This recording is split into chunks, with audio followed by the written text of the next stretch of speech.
sur Sunukadu TV, la presse du jour. Encore Barthélémy Diaz, les 73 milliards de francs CFA, la discorde, Sonko et le comité d'organisation des Jeux Olympiques de la jeunesse au banc des accusés, titre qui barre la une du journal Leral Info. Ce journal nous livre les graves révélations de Barth. Selon lui, le comité d'organisation des Jeux Olympiques de la jeunesse adopte une attitude inacceptable en excluant la ville de Dakar des préparatifs de cet événement d'envergure mondiale prévu pour 2026.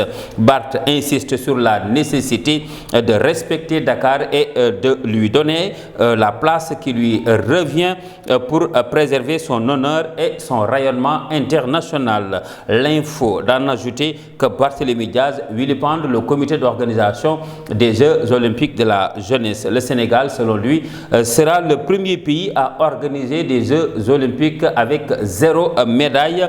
C'est parce qu'il n'y a aucune fédération impliquée, aucune ligue impliquée pour un budget de 80 milliards de francs CFA.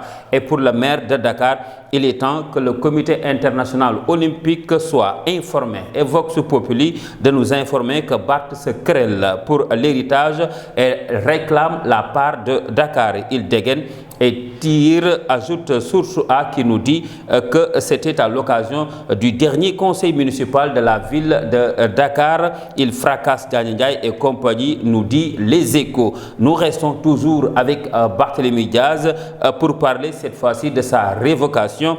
Subatel nous donne l'avis de maître Moussa Diop qui clôt le débat. L'avocat s'appuie sur l'article 198 du code électoral pour avancer ses allégations dénonçant ainsi une instrumentalisation de l'administration. La requête du ministre de la Justice, maître Moussa Diop, déclare que cette lettre n'a pas valeur juridique pour radier Barthélémy Diaz de l'Assemblée nationale. Même son de cloche pour le mandat qui revient sur les déclarations de maître Moussa Diop. Dépossédé de ses mandats de député et du maire, Barth un genou à terre selon le point actu qui met un point sur l'avis de maître Moussa Diop. Dans cette affaire, il y a un parfum de revanche politique. Comment le PASTEF a orchestré sa mise à mort politique, l'animal politique habitué des coups durs, saura-t-il rebondir? Une interrogation à lire dans les colonnes du journal Point Actu. En tout cas, en ce même moment, le quotidien nous apprend que les députés se penchent sur l'adoption de la loi de finances 2025 et ce sera vers un vote sans débat. Selon le journal, les députés n'ont que 96 heures pour approuver les budgets des 25 ministres et services attachés.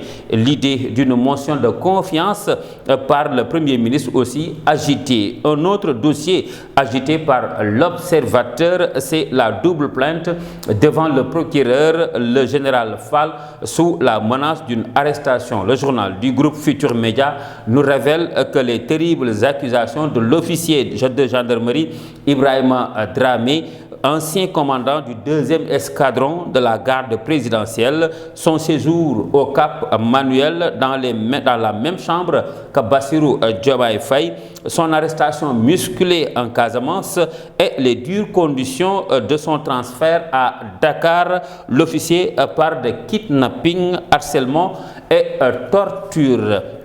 Un général sous menace d'arrestation.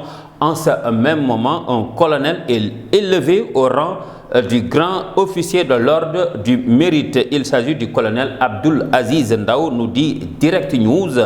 Pour ce journal, Diomaye répare une injustice, une manière pour l'actuel chef de l'État de corriger une injustice infligée à cet officier qui, depuis le 1er avril 2001, est commandeur dans cet ordre. Nous restons avec le président Diomaye Faye.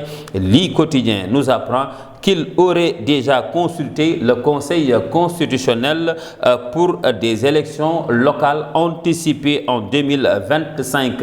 Et les 7 sages du Conseil constitutionnel auraient même donné un avis favorable. Et le journal de se poser la question, si tel est le cas, pourquoi le régime de Pastef garde-t-il cette information? Diomaye hésiterait-il à anticiper les locales ou tenterait-il de surprendre l'opposition? Des interrogations à lire dans les colonnes du journal Li Quotidien. Mesdames, Messieurs, c'était tout pour aujourd'hui. Merci d'avoir suivi. Rendez-vous et puis demain, Inch'Allah. D'ici là, portez-vous bien en compagnie des programmes de Sunu Kado TV.